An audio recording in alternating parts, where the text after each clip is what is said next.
Começando mais um episódio do Contra a Cultura, Cartas de um Pastor Inconstante. Esta é a nossa temporada e este é o 8º episódio. E nunca estou só, Isaac Rezende, tudo bem? Tudo bem, estou aqui para ser o personagem principal desse podcast. Não. Não? Demorou, hein? Ih, Nayeli, beleza? Beleza. Então tá bom. Mayara, seja mais uma vez bem-vinda ao Contra a Cultura. Você já é da casa, já é da família, já tem espaço garantido. Agora eu fiquei muito feliz, já faço parte da família Contra a Cultura, aí sim. Seguinte, dá pra você ouvir todos os episódios lá no nosso site, novotempo.com/contracultura. Lá tem todos os episódios, tá bom? Até aqui, claro. E agora com vídeos. Infelizmente. Vídeos. A Nayeli não gostou dos vídeos. Eu não Falo queria nada. que as pessoas me vissem assim, natural, sabe? Sem uma superprodução. In natura, Nay. In no natura, cabelo, como in veio. natura, sabe? Eu não queria, mas fazer o quê? É difícil quando a pessoa Tá depende aí, só da voz. mais uma contribuição do Contra a Cultura pra você, tá bom? Além de ouvir, você pode ver aqui o nosso time que estuda a Bíblia toda a semana. Seguinte, dá pra você ouvir, além do site, lá no site, dá pra você baixar o aplicativo de podcast aí no seu celular. Você que tem iOS ou um iPhone, você já tem esse aplicativo aí no seu celular instalado. E se você tem Android, você precisa instalar aí o aplicativo, tá bom? Basta baixar este aplicativo, assinar o nosso canal, que é totalmente de graça, e baixar aí os nossos episódios. Dá pra ouvir offline, onde e quando você quiser. Beleza? Então, este é um programa de rádio sim, mas também é um podcast que dá pra você baixar aí no Podcast. seu podcast. Tá certo. Beleza, agora que já foi Sei lá. metade do episódio nessa introdução, sobre o que a gente vai falar hoje, Nayeli? Sobre você, afinal, você eu é o sou o mais protagonista. importante, é verdade. O- Eu tava ficando aflito, vocês não falavam de mim. O protagonista é o título do nosso episódio, 8º episódio. E Nayeli Leite, o que vamos estudar esta semana? Não será sobre o Isaac, graças a Deus. Ufa, viu? Então, a gente vai ver Daria como Pedro... boas teses de mestrado. Nossa, a gente ia ficar aqui, ó, Doutorado. e mesmo assim não ia entender nada. Ah. Oi? Tá bom, vamos falar então sobre o que a nossa lição tá falando, né? Bíblia, por Tá favor. bom, o que a Bíblia vai falar. Que ela cresça e eu diminua. O que a gente vai ver? Como Pedro fala sobre Jesus Cristo. Ele é o protagonista. Amém. Ó. Spoiler. E aí, nos fornecendo evidências também da divindade de Jesus. Que através do sacrifício dele, nós podemos ser redimidos pela cruz. Podemos morrer para o pecado e viver para a justiça. E com sua ressurreição, temos a garantia de que nossa fé não é vã. E o nosso verso-chave? Está em 1 Pedro 2:24. Carregando ele mesmo em seu corpo sobre o madeiro os nossos pecados, para que nós, mortos para os pecados, vivamos para a justiça. Por suas chagas fostes sarados. Uma coisa interessante é que o Isaac, a gente fez essa brincadeira aqui no começo, ele falou assim, eu sou o protagonista. Isso acontece muitas vezes, né? Pode ser inconsciente, muitas vezes consciente, de a gente achar que nós somos Sim. os protagonistas, né? E como isso acontece? Olha, é tão engraçado isso, porque eu gosto de muitas pessoas que falam assim, não, eu sou humilde. E tem gente que diz, eu sou humilde. Aí eu falo, puxa, mas será que a humildade não é uma característica que outros deveriam reconhecer em você? Não você mesmo Ela é reconhecer em imputada ou é você? imantada? E aí, Pedro, coitado de Pedro, né? Ele poderia realmente ser o protagonista, porque existem muitas pessoas que o colocam assim, inclusive dizendo que foi o próprio Cristo que o colocou como protagonista da história. Só que aí agora ele vai corrigir essa visão distorcida com relação a ele mesmo e nos ajudar a corrigir a visão que talvez tenhamos de nós mesmos, que também está distorcida. E Pedro tinha muita coisa para contar, né? Ele venceu muitas questões também particulares, né? Tinha ali uma luta consigo mesmo, com o seu comportamento e tudo mais. Ele tinha coisas legais para contar, para contribuir, para influenciar outras pessoas. Tinha visto e ouvido muita coisa, então ele tinha todas as razões do mundo para querer ser protagonista. Mas o interessante é que ele não falou dele. Não. É o tempo todo apontando para Cristo. Tanto que você, às vezes, até tem dificuldade de associar a carta com o próprio Pedro, né? Porque parece que é outra pessoa que está escrevendo. Mas, quando a gente vem aqui para a lição e direcionado para as cartas de Pedro, né? Esse episódio do Guia de Estudo, ele está dizendo que Jesus, ele está nos escritos de Pedro, né? E é bem interessante porque Pedro, ele, pelo menos de 3 formas principais, ele coloca Cristo nos seus escritos. O primeiro, como sacrifício, Sim. né? Como oferta pelos nossos pecados. Propiciação, né? O Expiação. segundo, como o Cristo ressurreto, né? Alguém que ressuscitou e por causa disso tem toda uma implicação. E o terceiro é como o Filho de Deus. Cristo é uma divindade mesmo, é a divindade. Então, a partir dessas três coisas, a gente consegue entender toda a estrutura da carta de Pedro. Como a gente falou desde o primeiro episódio, né? Todo o raciocínio de Pedro nas suas duas cartas, elas partem do princípio de que Cristo é a base. Ele vai falar da pedra, ele vai falar do resgate, ele vai falar de muitas coisas aqui do corpo, né? De que Cristo ele é sempre a base de tudo. Então é a partir de entendimento de quem é Cristo e do papel de Cristo, né? Como a gente falou no episódio passado, do testemunho, do legado que Cristo deixou, a gente vai construir toda a nossa santidade, toda a nossa vida cristã, todo o nosso relacionamento, tudo a partir de quem Cristo é. Sacrifício, Cristo ressurreto e o Filho de Deus. Aquele verso que eu gosto bastante, né? 1 Pedro 2,9, que diz que nós estamos ali para anunciar as virtudes daquele que nos chamou das trevas para a maravilhosa luz. Mas a gente gosta de contar coisas sobre nós. A gente gosta de ser o protagonista da história. É por isso que eu tenho muito problema com testemunho. Não com o testemunho em si, mas da forma como muitas vezes os testemunhos são contados. Assumem o protagonismo, né? O personagem central nunca é Jesus. Na maioria esmagadora das vezes, nunca é Jesus. Não é o que Cristo fez na minha vida. É o que eu fiz, eu passo a fazer agora, depois. Não, ou então o que eu fiz e conquistei, então, algo de Deus. Foi. Então, assim, na maioria das vezes, nunca Cristo é o personagem central da história. Eu pedi e eu consegui, né? Deus me deu, ou eu não sei o quê. Envolve Deus também. Envolve, mas não, Deus não é o personagem principal. Você pode ver no diálogo. Deus ele é o meio, ele é a ferramenta, ele é o, né? Mas e aí, a gente tem um problema então com testemunhos? Que mensagem a gente deixa pra galera? Não, o problema é o seguinte, a gente tem que entender que o nosso testemunho tem que ser uma querigma, uma proclamação das virtudes de Cristo. Porque nós só temos um bom testemunho a contar, não por causa de nós mesmos, mas porque ele entrou na nossa vida, nos tirou das trevas e nos trouxe para a luz. Interessantíssimo isso, porque de fato Pedro anunciava as virtudes daquele que tirou ele das trevas para a maravilhosa luz, e a gente precisa seguir esse mesmo exemplo, né? Agora, o que Pedro falava sobre Jesus? Voltando a isso, o Isaac já colocou que é sacrifício, o que mais? Voltando aqui né, a gente já estava lá no capítulo 5, agora a gente vai fazer uma recapitulação rápida de alguns versos vamos aqui. Lá, então. Vamos lá para o primeiro capítulo aqui da primeira carta, a partir do verso 18.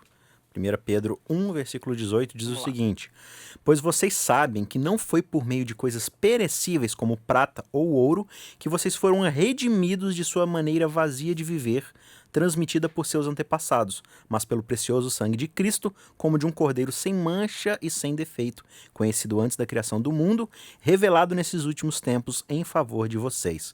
Olha que interessante, aqui ele está falando que o sangue de Cristo ele é o preço da redenção. O que é redenção? O que é ser redimido? Dá um pouco de contexto histórico aqui. Naquela época, quando você tinha um escravo, né, uma nação conquistava uma outra e trazia pessoas como escravas. E aí ele ia vender essa pessoa num leilão público, né?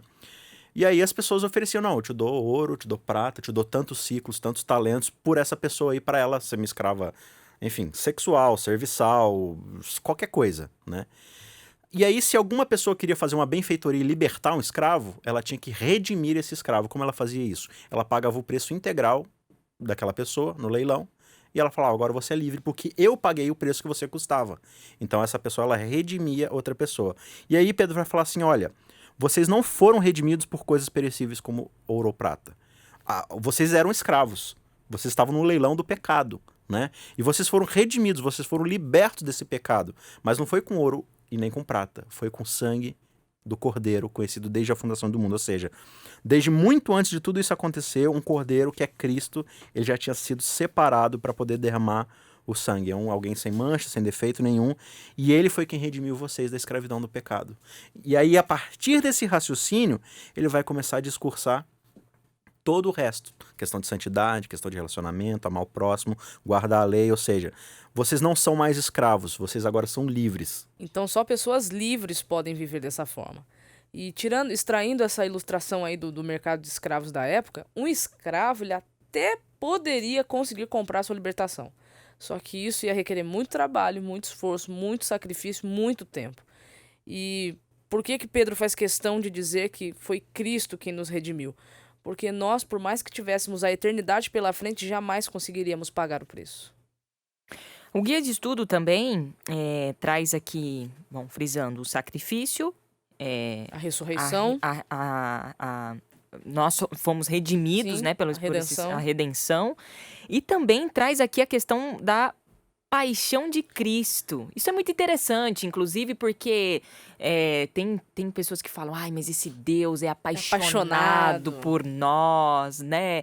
E ok, eu até entendo o que a pessoa está querendo dizer e tal, mas tem gente que confronta esse termo, né? Paixão de Cristo. Ele é um Deus loucamente apaixonado por Jesus. Existe até uma comunidade de jovens aí que é loucos e apaixonados por Jesus e tal, né? E aí, o que seria essa paixão de Cristo, que inclusive é tema de filme?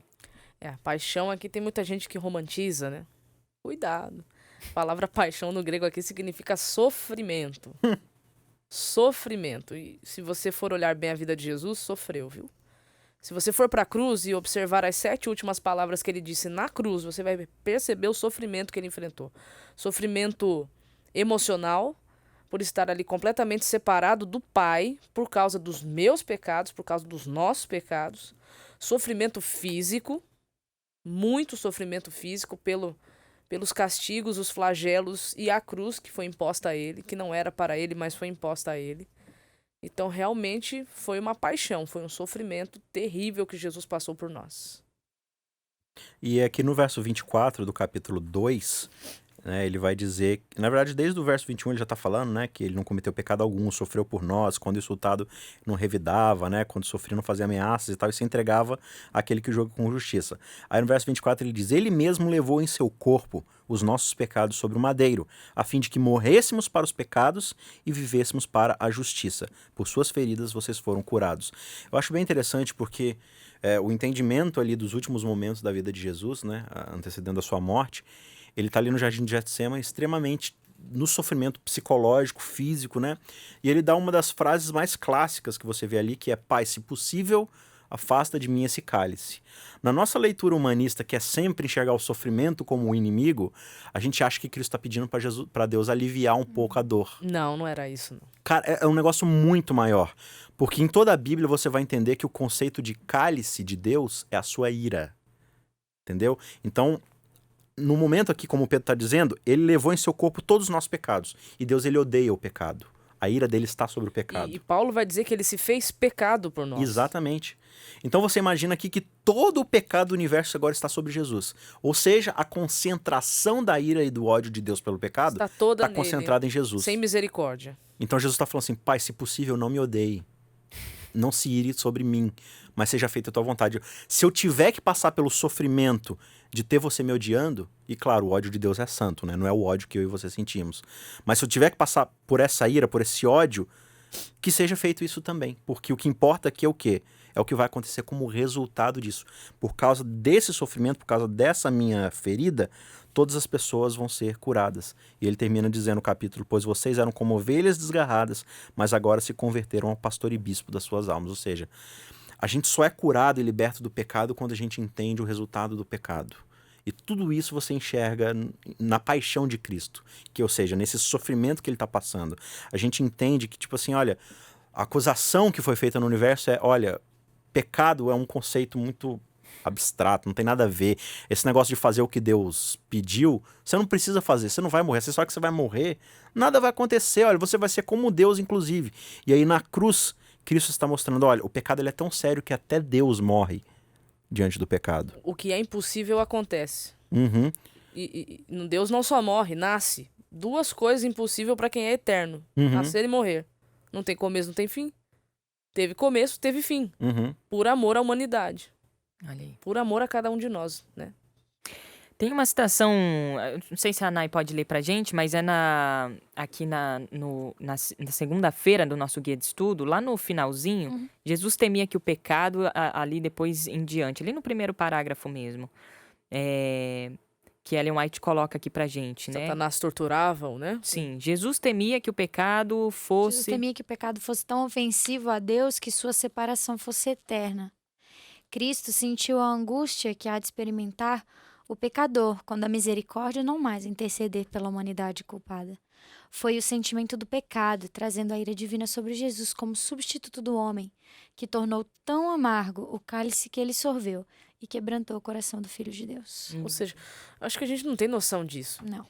Porque ali ele estava passando pela experiência da segunda morte. Não é a mesma que a gente sente. Então a agonia ali era... Pode colocar quantas... Pode fazer uma dízima periódica disso. Segunda morte, porque antes até aqui do que a Nay leu, a escritora Ellen White diz que o próprio Cristo, né, ele não sabia que ele sairia... Se ele sairia da sepultura vencedor ou não, né? Ou seja, porque- ele morreu a morte eterna de fato. Quando ele tá na cruz, ele clama. Deus, cadê você? Eu não te sinto. E a própria escritora diz que o pai estava aos pés da cruz e ele não sentia, não via, não percebia por Uau. causa dos pecados. Quando você vai lá no santuário, você vê aquele véu grosso, né? Aquela cortina grossa que separava os sacerdotes da presença de Deus ali no Shekinah. Aquilo ali era a separação entre Deus e o homem. Por isso que o sangue dos sacrifícios era jogado ali, né? Para mostrar que o pecado, o preço do pecado, fazia Deus se afastar do ser... Não Deus se afastar do ser humano, mas afastava o ser humano de Deus. Então ali o que Jesus estava sentindo eu tô aqui na cruz e no meu pé tá Deus, só que tem uma cortina grossa na frente, cheia de pecado, e a gente não tá se vendo. Um abismo. Então ele realmente sentia, pelo menos é o que ela coloca aqui, que não tinha solução, ele ia morrer e isso acabou. Só que o que eu acho impressionante é que, apesar disso, sabendo desse resultado que poderia acontecer, Ele morreu. ele fala, seja feita a tua vontade. E a tua vontade é que eles sejam curados por causa das minhas feridas. Agora, depois de entender o mínimo possível disso, ainda tem como imaginar eu sendo o protagonista? Não. Tem que ser muito narciso, né? Assim, Como se eu fosse... Não, eu sou o personagem. A humanidade... O Isaac fala isso, eu acho cuidado muito com a legal, teologia né? Que humanista. A humanidade antropocêntrica. está no centro do conflito entre o bem e o mal. Não está. O réu não somos nós. Não, o réu é Cristo, ele assumiu essa postura por amor a cada um de nós, e aí a nossa responsabilidade é muito grande.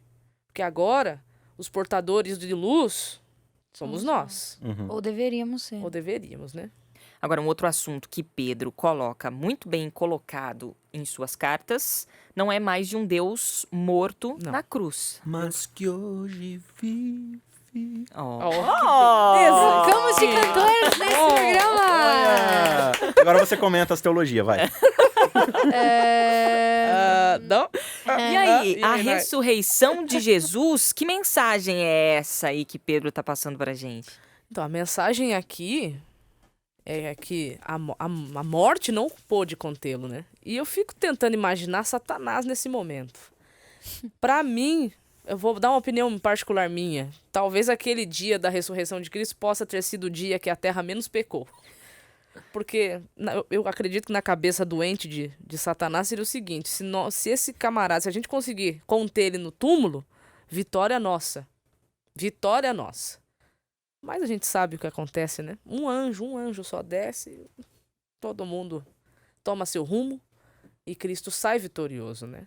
Então, não é só a morte de Cristo que é importante, não é só a ressurreição de Cristo que é importante. Tem muita gente que exalta a ressurreição de Cristo. Ela é importante. Mas o que seria da ressurreição sem o sacrifício, antes do sacrifício, sem a vida que ele... É todo um processo. É todo o contexto Conjunto. Completo. da vida de Cristo que é importante para nós. E é interessante da ressurreição justamente por isso, né? Jesus, ele olhava, o pecado está em mim e por causa disso eu vou morrer, porque o salário do pecado é a morte, né? Só que aí é que tá, o salário do pecado é a morte, e Jesus paga esse preço, só que o pecado não era dele. Então a morte, ela precisa estornar o pagamento do pecado, que é a morte. Então ela tem que devolver, assim, eu tô falando para ilustrar, né? Sim. Ela tem que devolver a vida para Cristo, porque Cristo não era culpado de nenhum daqueles pecados. Né? Então ele recebe a vida como estorno. Fala, não, eu não posso te segurar aqui como dívida, porque não é você não seu. tem culpa. Nossa, Isaac, como você é inteligente, hein? Não, Cristo. Ah, A palavra. Saiu bem, se A saiu palavra, Cristo. Uma frase, não lembrei do Charles bem. agora. Uma frase. E aí, por causa disso, e Paulo vai colocar, né, a ressurreição de Cristo é a nossa grande esperança. E aí o próprio Pedro vai falar aqui no verso 3, né, do capítulo 1, voltando de novo. Maravilhoso. Bendito seja o Deus e Pai de nosso Senhor Jesus Cristo, conforme a sua grande misericórdia, ele nos regenerou para uma esperança viva por meio da ressurreição de Jesus Cristo dentre os mortos, para uma herança que jamais poderá perecer, macular-se ou perder o seu valor. Esperança essa que está guardada no céu para vocês. Ou seja, a nossa esperança é Cristo, e Cristo está lá no céu guardado, vivo, Então, né? porque ele vive, nós podemos ter a esperança. Crer no amanhã. né? Crer no amanhã de viver, né? Várias musiquinhas, né? Agora, tem aqui, rapidinho mesmo, só pra gente passar, mas tem o lance da morte, né? Quando alguém morre, o que acontece já? Vai morar com Jesus? Bianca, se fosse assim, eu queria ir agora. Nossa, Não, mas porque pra ontem. Se o reino de glória é infinitesimalmente melhor do que aqui, por que eu vou querer continuar vivendo a miséria de vida que eu levo aqui? Você quer ver uma coisa? Sabe quem foi uma das pessoas mais miseráveis desse mundo? Lázaro. Lázaro foi pro céu, tava do lado de Deus, no colo de Abraão. E Aí Jesus fizeram falou assim: voltar. volta, filho. Ah, não, tá tão bom aqui. Teve que voltar. Mas e aí, Voltar pra terra. ele tava lá mesmo? Não. Então, imagina, E aí? que castigo seria ser ressuscitado? Né? Não, eu tava sendo se- irônica, tá? Se a pessoa vai direto, se a pessoa vai direto pro céu, não tem pra que ter ressurreição e não tem pra que ter volta de Jesus, porque você já foi, já tá lá. Como assim agora eu vou ter que voltar? Não. Então você tá me dizendo que quando a gente acredita que vai pro céu, quando morre, a gente tá anulando o Você anula. sacrifício e a ressurreição? Porque querendo ou não, se você foi é porque você teve mérito. Se você teve mérito, então você não precisa de Jesus. E outra, né? A glorificação, ela só acontece mediante a volta de Cristo? Então eu moro no céu sem estar glorificado? Eu sou glorificado na minha morte. Uhum. Então, assim, tem todas algumas discussões aí que elas...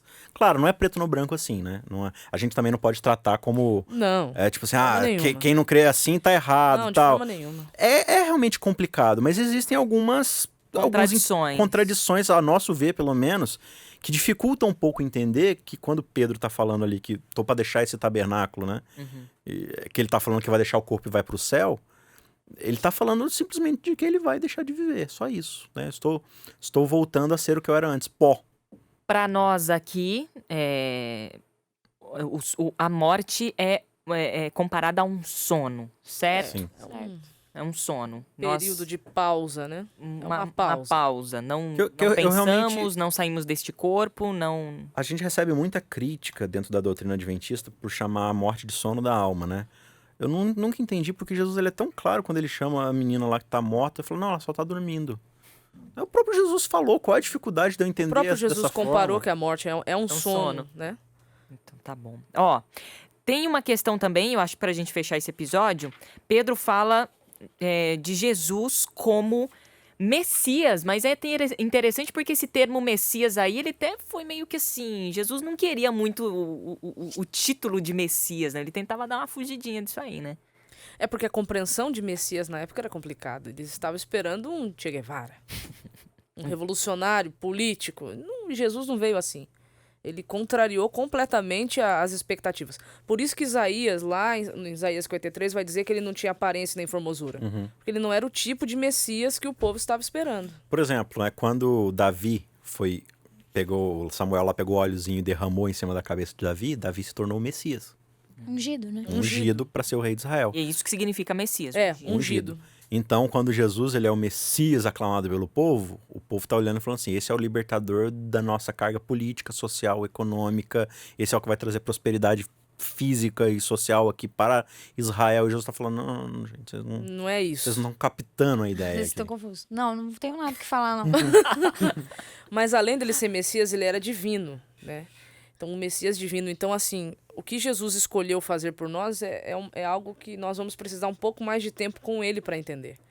Pedro entendia, tinha essa concepção de Cristo como Messias, mas o Messias não revolucionário, né? Não. Isso a gente entende E depois, porque no começo ele não entendia Ele muito também não né? entendeu. Ele demorou para ele chegar a esse entendimento, a essa Messias compreensão. divino, né? Que o reino dele realmente não era algo terreal, né? Não era algo terreno, né? Era algo no sentido mais amplo, né? De você ter a esperança não apenas para esse mundo, mas também para o porvir, né? Para a glória, para a eternidade. E Pedro entendeu isso depois de muito tempo, né? Quem era Cristo, o que ele veio fazer e qual era a responsabilidade dele agora como apóstolo, porque o apóstolo ele era enviado para levar essa mensagem. O que eu levo para casa deste episódio, foi um insight agora que eu tive pelo Espírito Santo, já tão estudado por nós aqui no Contra a Cultura, é que nós realmente não fomos salvos, né? Jesus não morreu por nós e ressuscitou para que nós fôssemos necessariamente ou tão somente para o céu. Mas ele queria nos libertar de nós mesmos, Exatamente. né? Essa é toda a ideia do evangelho que a gente não compreendeu ainda, especialmente como adventistas. Eu falo mesmo, a gente não entendeu ainda. Porque eu preguei uma vez na igreja, faz pouco tempo, sobre a Páscoa, né? Êxodo 12, falando ali sobre o sangue no umbral da porta e tal, e eu terminei falando, o sangue no umbral é o que importa, debaixo do sangue nós estamos salvos. Aí alguém me abordou no final e falou assim, tá, então se eu tô debaixo do sangue, então eu posso continuar pecando? Não, amigo. Não. Então eu tô salvo pra sempre? Cara, você não entendeu. O sangue, ele nos salva de algo. Ele nos salva de quem nós somos, ou seja, de sermos pecadores. Se eu fui salvo de ser um pecador, porque eu quero voltar pra lá, a mesma coisa que falar assim, agora que eu tô curado do câncer, eu posso continuar fumando? Cara, você vai voltar pro que você era antes, então não faz sentido. Então o sangue de Cristo, por isso que acontece todo o exemplo do que ele passa na cruz. Ele tá falando, olha, o pecado é isso daqui, cruel e desgraçado que vocês estão vendo aqui na cruz. A partir disso, vocês estão livres disso. Vocês querem voltar para isso? Então, o sangue de Cristo, as suas feridas nos saram, por quê? Porque elas nos mostram que existe um novo jeito de viver. E se eu estou nesse novo jeito de viver, ou seja, viver no Espírito, não tem por que eu voltar para trás. Amigos, acabou o nosso tempo, mas semana que vem tem mais. Maiara, até lá. Até lá. Até semana que vem, Nai. É, Beijo, Isaac. Beijo! Valeu você pelo carinho de sempre, pela companhia de sempre. A gente se vê. Se vê, né? Porque agora o Contra a Cultura... Agora a gente se vídeo. vê, se ouve, se cheira. Não, ainda não. Não estamos nesse nível ainda. Nós interagimos, então, na semana que vem. Mais. Valeu.